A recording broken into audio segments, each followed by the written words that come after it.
the works of Edgar Allan Poe, Volume I tonight. Let us drift slowly through a quiet, moonlit landscape of imagination, guided by scenes and voices from the pages of that volume, tales, poems, recollections that will gently carry you toward rest. Begin by picturing an old, genial library, long shelves, the hush of paper, the soft curve of lamplight.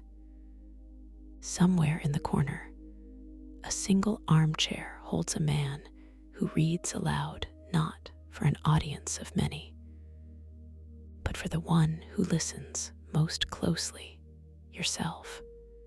The stories he opens are varied, dreams of voyages through breathless air and into the deep sky, strange wanderings where the ordinary world slips its moorings and becomes an island of wonder, quiet, melancholy songs of love remembered, cunning little mysteries that tighten and then release, like a hand that guides you through a garden into a comfortable, hidden courtyard.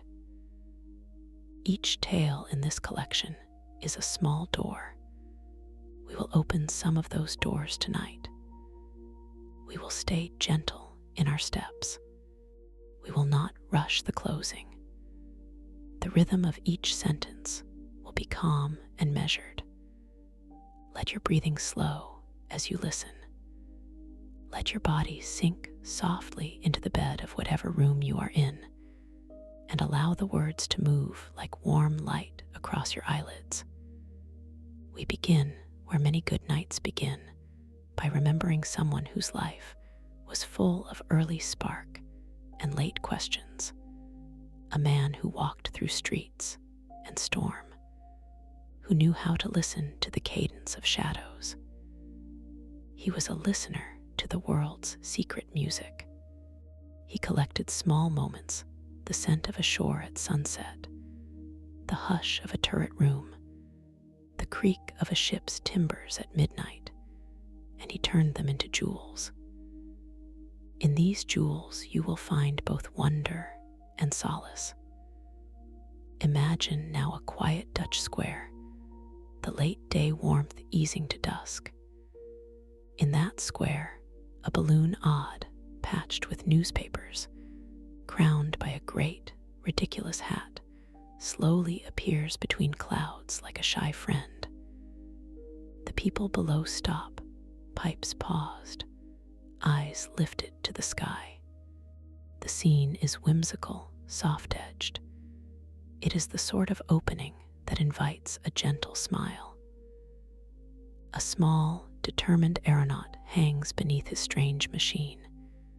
He is clever, curious, and hopeful. Tonight we keep him unhurried. We follow him on a voyage not of frantic escape, but of patient exploration. He lifts, and the world falls away into a tapestry of fields and rivers and quiet towns, each one a pocket of light, each one a possible story. He learns the language of altitude, how air thins, and how clouds may kiss the canvas of a balloon, how a careful instrument can bring the invisible into measure. Let your thoughts travel like that balloon up and away, but calm and steady. Your chest rises and falls in a comfortable rhythm. The balloon drifts toward islands of white cloud where sunlight pools like quiet gold. From there, it descends, not rushed, but guided into a sea of noon blue, where ships below gleam like tiny moving gardens. The aeronaut is alone and content. He listens to the whisper of the weave of the silk, the soft ticking of the instruments, the gentle slap of the guide rope in the breeze. He is far from the clamor of city streets. His mind is simple and clear, and his heart accepts the slow gift of wonder. Elsewhere in the same book, there is another balloon, this one conceived in laughter and trickery, a delightful hoax that swept a town into excited chatter. Again, we approach with softness. The farce is warm and human. Villagers standing in a square, astonished by the strange sight high above, wondering what marvelous thing will happen next. Rather than alarm, the story asks you to listen for the small humor of living. How easily we can share surprise together. How quickly rumor can be spun into an adventure. And how the ordinary world is always fertile ground for a new memory. These are gentle lessons for weary minds, that the everyday can still surprise, and that surprise need not sting. It can simply brighten the calm dusk of thought. Let your breath soften. The clothes you wear, the cushions beneath you, the rhythm of your pulse are all small constellations anchored to the body. Imagine, too, the smell of sea air, salt and faint sweet kelp, carried up to a small island where a friend lives in a hut among myrtle and sand. He is fond of quiet things, shells, insects, small curiosities. He keeps a thin, gilt book on the mantel and a dog who loves a certain warmth of human presence. When the tide comes in, he thinks not of the hurry of life, but of a small treasure, a scarab burnished like a coin of sunlight. He takes care, gentle hands, and a quieter heart. In another bedroom, in a different quiet house, a portrait hangs within an oval frame. There is a lamp whose gentle glow softens the painting into life. The portrait depicts a young woman with a face like a memory of sunlight, tender, alive, patient. Her expression is still, but it breathes the soft contentment of someone who has given herself to quiet joys. We linger here not with sharp curiosity or anxious questions, but with warmth. The painter who painted her works with great care and deep love. He sits in the hush of a high turret, fitting the last gentle strokes to a cheek or a mouth. He does not hurry. He does not need to. He loves his model and the soft work itself. When the night draws down, the room is wrapped in velvet shadows. The lamp's flame flickers in the candelabrum, and the man, worn and happy, rests. The portrait, in its slow making, becomes an act of devotion more than possession. Breathe in, breathe out. The body has its own tender rhythm. Let it keep time. Somewhere in this volume, there are also smaller puzzles, sweet machines of the mind designed to engage the intellect like a lullaby does the heart. One is the tiny, witty puzzle of a cipher, a ribbon of strange marks that with patience yields a map to a hidden treasure. The story's hero, a thoughtful man with a love of careful observation, discovers a scrap of parchment. He warms it to reveal a secret script. He counts the most frequent marks. He compares them. He feels as a gardener feels when he tests the soil. Patient, curious, delighted when pattern emerges. Where the impatient would be bewildered, his calm mind discovers logic and edges of meaning. Let this be our kindness now, to allow the clever mind to work softly behind our own closed eyes, peeling back a layer of mystery until something simple and true appears. A line, a sign, a place, a treasure, perhaps. But tonight the treasure is not gold. treasure is the easy unfolding of reason, the small pleasure of a problem solved without strain. Imagine the gentle satisfaction passing through your limbs as if a small knot of tension loosens. That is the mind enjoying the quiet click of puzzle pieces fitting together. Rest. Among these tales, there are also songs, poems that fold like snowflakes into the palm of the ear. They speak of a love that remembers with the sweetness of dusk, a seaside kingdom where two children loved in a way that felt larger than any ocean, where memory keeps the beloved's laugh as a permanent seaside echo. The voice of the poem is like a lullaby sung across waves, soft and sure, repeating a phrase to steady the heart. That love holds, that memory keeps. Imagine this poem as a gentle tide washing the sand free of small stones. Each line smooths one more thought until the mind is like beach sand, flat, warm, and waiting for the night. There are also quieter mysteries in these pages, close studies of human psychology and conscience. In modest parlors and under low lamplight, men and women tend small secrets. Some are undone by their own remorse. Others are undone by great love. The writer watches such lives with a calm and careful eye, and shows how sometimes the most powerful force is the quiet, steady turning of a mind that will not let itself forget.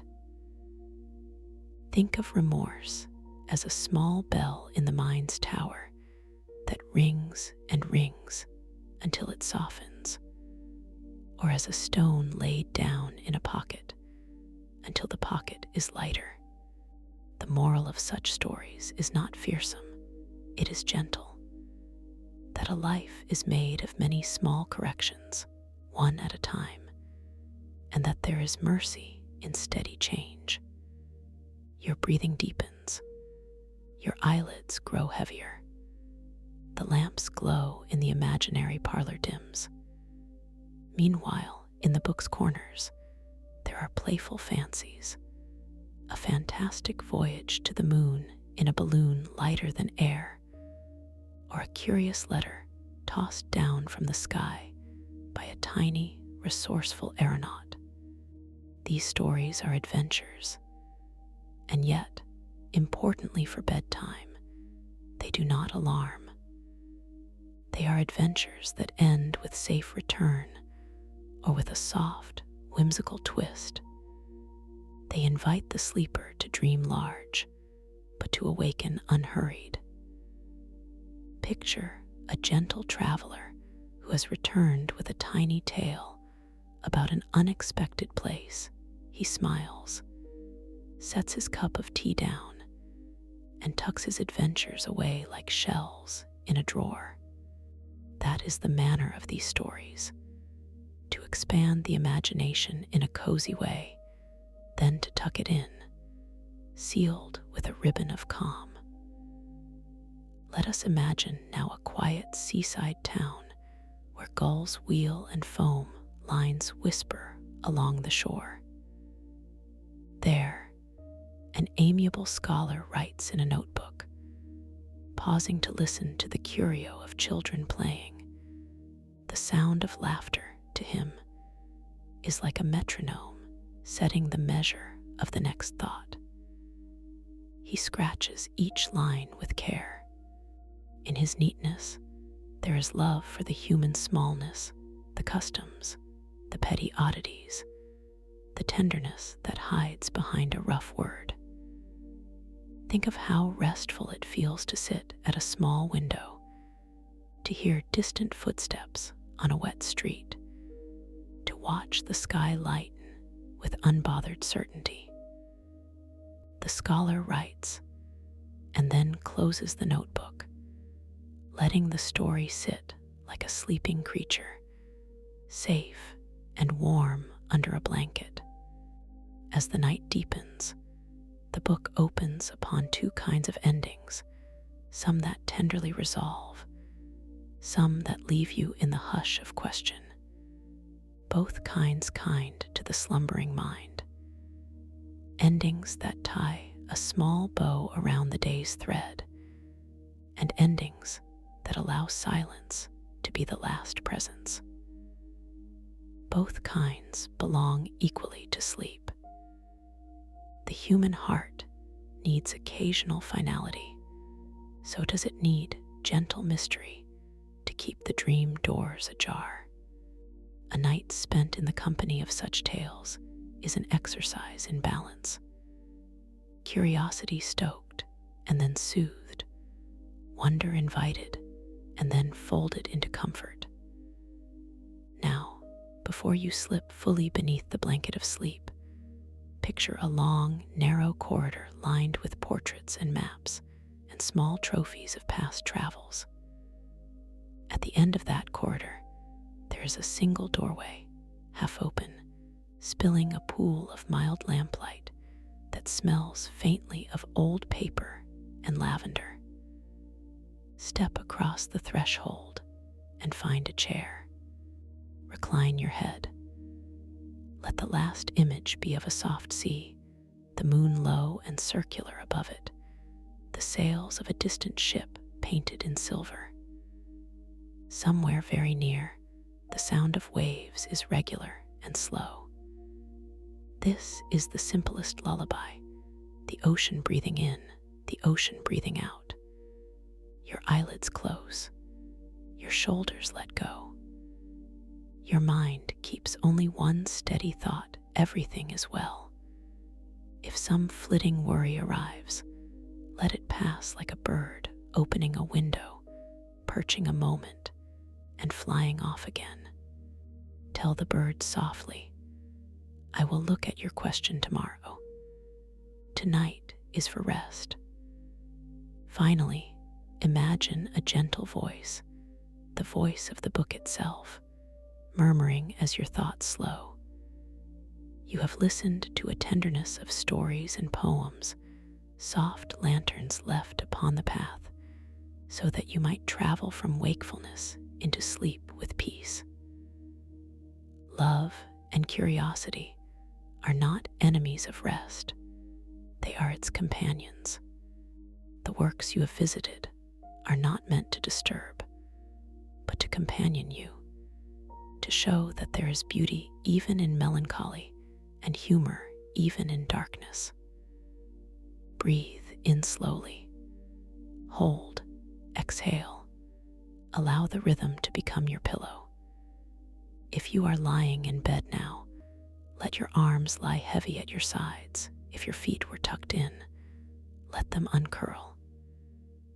Let the day's small tasks and noises fade. The tales you have heard tonight will stay as a soft warmth behind your eyes.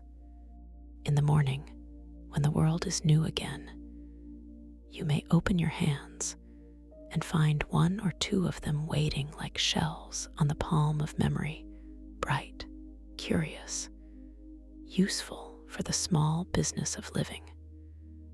Sleep well. Drift through gentle seas of dream. In the morning, you will wake rested and ready to meet a fresh day, carrying just enough wonder to walk into it with an open smile.